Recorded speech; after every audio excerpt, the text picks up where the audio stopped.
NDA எக்ஸாம்ல என்னெல்லாம் வந்து பார்த்தீங்கன்னா, எவ்வளோ சீட்ஸ் இருக்கும் சார் அப்படின்னு பார்த்தோம் அப்படின்னா, 3 டைப்ல வந்து பார்த்தீங்கன்னா, கோர்ஸ வந்து ஸ்ப்ளிட் பண்ணியிருக்காங்க அவங்க. ஆக்சுவலா நேஷனல் டிஃபென்ஸ் அகாடமி வந்து சர்வீஸ் பேஸ்ல தான் வந்து பார்த்தீங்கன்னா, இதுக்கான நம்பர்ஸ் வந்து எடுக்குறாங்க. ஆர்மில வந்து 198 மேல் கேண்டிடேட்டும், ஃபீமேலுக்கு வந்து 10 மொத்தம் 208 சீட்ஸ் வந்து அவைலபிள். இதுவே வந்து நேவில வந்து பார்த்தீங்கன்னா, 37 பிளஸ் 5 ஃபீமேலுக்கு டோட்டல் வந்து 42 சீட்ஸ் வந்து குடுக்குறாங்க. இதுவே ஏர் ஃபோர்ஸ்ன்னு எடுத்துட்டோம்னா, பறக்கிறது பறக்காம இருக்கிறது.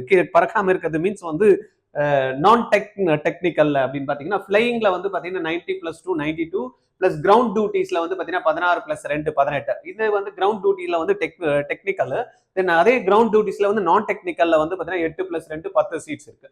இதுல நேவல் அகாடமில 10+2 கேடர் என்ட்ரி இருக்கு இல்லையா ஸ்கீம், அதுல 21 மேல் கேண்டிடேட்டுக்கும் 3 வந்து ஃபீமேல் கேண்டிடேட்டுக்கும் மொத்தம் 24 சீட்ஸ். அப்போ டோட்டல் ஓவராலா எடுத்துக்கிட்டோம்னா மேலுக்கு 370, ஃபீமேலுக்கு வந்து 24, டோட்டல் 394 சீட்ஸ் வந்து அவைலபிள் இருக்கு. இந்த சீட்ல நீங்க ஒருத்தரா இருக்கணும் அப்படின்னா இமிடியேட்டா யூபிசி online.nic.in இதில் போனீங்கன்னா உங்களுக்கு அப்ளிகேஷன் ஃபார்ம் வந்து அவைலபிள் இருக்கு. ஏப்ரல் எக்ஸாம் அப்ளிகேஷன் ஃபார்ம் 10ல இருந்து டிசம்பர்ல 30 வரைக்கும் லாஸ்ட் டேட். ஏதாவது உங்களுக்கு தகவல் வேணும்னா 9176552121 RJR அகாடமிக் கால் பண்ணலாம்.